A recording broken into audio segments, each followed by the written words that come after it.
Hey, Don Georgievich here with Job Interview Tools. In this video, I'm going to show you how to write your work experience on your resume. So let's get started. Now, in this section, I'm going to teach you how to write your work experience in a way that's going to help you impress employers so they call you for an interview. With a lot of cases, people just they don't know how to write their work experience statement, and they send out their resumes and nobody ever calls them. So I'm going to teach you how to do it so that people call you, because that's really what you want, right? You want the interview. So ideally, your resume shouldn't be any more than 1 page long. Now, unless you have a lengthy career, then you can go ahead and go to 2 pages. If you go beyond 2 pages, those resumes tend to be better suited for scientific positions, people in the world of academia, and things like that. Now, your work experience is probably the most critical section on your resume. It's where you get to show off your skills and your strengths and your accomplishments in much greater detail than you did in your skills summary. Now, your work history section is going to signal your previous track record of past performance to a potential employer. It's going to highlight all the things that you're good at doing, and it's going to show an employer how long you've been working and basically what you're best at doing. Under each job, you want to write down everything that you did, no matter how big or how small. Now, if you filled out the resume worksheet exercise in one of the previous videos, you'll want to take all that information from there, and that's where in this section we're going to use that information and we're going to turn it into work experience statements. If you don't have that resume worksheet guide, there should be a link at the bottom of this video where you can download it. So I suggest that you do that, get it filled out, because that's what we're going to be working from in this video. Okay? Now, one thing to keep in mind here, and I'm going to emphasize this, employers don't care about your past daily duties. They don't care. It doesn't matter to them. Yet most people write their resume like a job description. Instead, what you want to do is make an accomplishment-based resume. That's what's going to get you results. That's what's going to get employers calling you. So you should have already filled out the resume worksheet that I talked about, and that's going to have all of your accomplishments, your contributions, awards, achievements, and stuff like that. And now we're going to use this AR formula here to transform all of the things that you've done into accomplishment statements. And it's very simple. What was the action that you did to solve a problem? What were the results?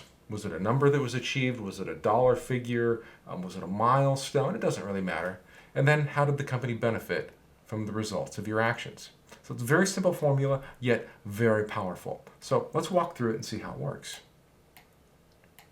Let's say, for example, let's say you worked for an insurance company and you were responsible for reducing claims.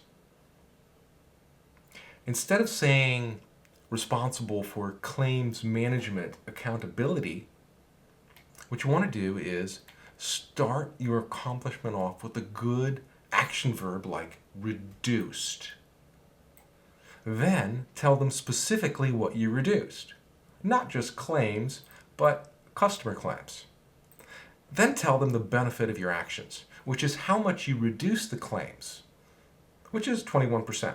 Now, I just made that up, but I don't want you to make things up. I'm just making them up for the purpose of this example. And then you want to end your statement with, how did you do it? And by improving management accountability is how you did it. So when you're all done, you have a powerful and specific achievement statement like this. Reduced customer claims 21% by improving claims management accountability. Very powerful. Let's take that and add it to our resume so we can see what that looks like. So we're going to start our work experience section off here. We're just going to call it experience. And we're going to go ahead and bold that. And then our company that we worked at. So I'm going to list the name of the company. And then I'm going to put my So I listed the name of the company. I'm going to list my position. And then I'm going to list my employment dates. I'm going to say I worked there from 2014 to present, because I'm still there. And what I'm going to do, I'm going to go like this. And then I'm just going to bold everything like this. And there we go. American Insurance Company, claims manager. There's my date of employment. And then I'm going to go in and I'm going to list some of the cool things that I did. And then we're going to put our first bulleted work experience statement, and that is reduce customer claims with 21%. And then we'll move on to the next. Now, like I say here, if you can't make fit what you want to say into this AR formula, then you're probably not writing an achievement statement, but instead a job description. I mean, you can have some job description statements on your resume, but you really want to minimize them because they carry very little weight with employers. Job description statements are like review expense reports and approve, monitor accounts receivable, responsible for payroll, fix the copy machine. That's not what you want to have on your resume. You don't want to have a job description. The key to writing powerful statements on your resume is to use action words or verbs near the beginning of the statement, like we did.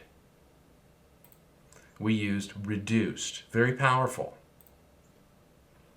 You also want to write what you did to achieve the results. Use proven and measurable results by listing the value of those results. It's also a good idea, if you can, to quantify your results and use some numbers. Avoid using whole numbers because they tend not to be as believable. You know, I increased productivity by 100%. Not very believable, but if you say you increase productivity by 17%, wow, that sounds a lot more believable. So let's take a look at some examples of some good work experience statements. Increase line capacity 29% by leading a cross-functional team to improve the manufacturing of telescopic hydraulic cylinders. Very detailed, very specific, has numbers in it, has a strong action verb that says we increased. Here's another way a good one, developed. Start off the statement with a strong action verb like developed, and implemented cost controls, which were tested by Deloitte, and they placed us in compliance. Very good. Here's another beautiful one. This one has numbers in it. We managed and monitored service delivery for multiple online, web-based learning industry products, resulting in $2.5 million in sales. Beautiful stuff. Beautiful. Love it, love it. Here's another one. Created and streamlined project documentation, resulting in a 33% reduction in end-user training. So let's take a few of these and let's drop them on our resume so we can see what they look like.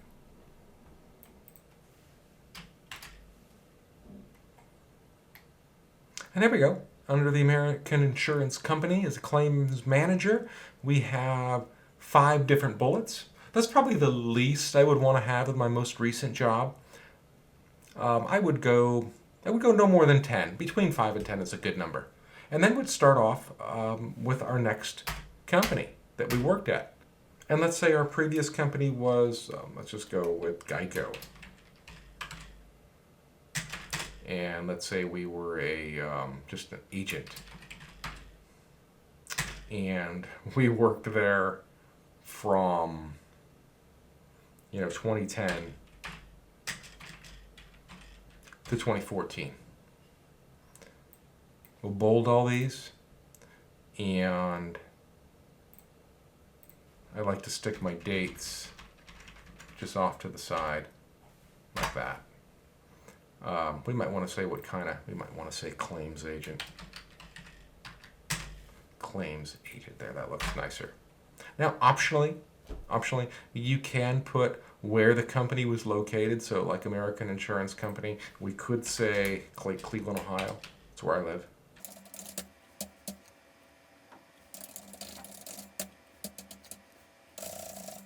And there we go. And then we just do the same thing under here with more bullets. we'll just stick these under here just for, and there we go. So so if we go to the beginning of our resume here, we have our heading, we have our objective, we have our skills summary, we have our experience, we have 2 companies under there that we worked for, and that's really all there is to it. So on average, you should have about 6 to 10 work experience statements for your most recent job. For subsequent jobs, you generally don't want to have as many. Maybe 4 to 7 is more appropriate. It really depends. If it's a very recent job within the last 5 years, then maybe you do have more for a second job that you had. Now, like I said, these are just guidelines. I mean, ultimately, whatever number of statements you need is the right number. I mean, if you need 12, then you need 12. I might ask you to try to refine a couple of those and get it down to 9. But, if you really feel you need 12, do that. If you only have 5, then go with 5. Whatever fits.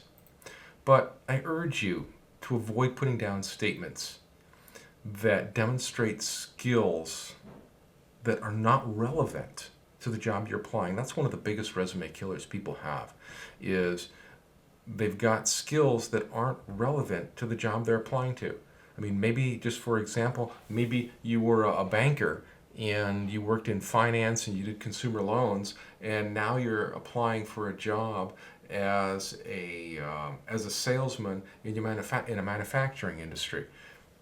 It doesn't really fit, so you don't want to talk about all your financial skills. You want to talk about transferable skills, things that you did in your past job that could be related to things you would have to do in this job if they were to hire you. And think about this. I can't say this enough. If you write your resume based on the job you have, you're going to end up getting the same job you have right now. But if you write your resume for the job you want, you'll have a much better chance of getting something new. All right, that's all I have for you on writing your work experience. Now, there's a lot more to this. I mean, I've just covered the basics with you in this video.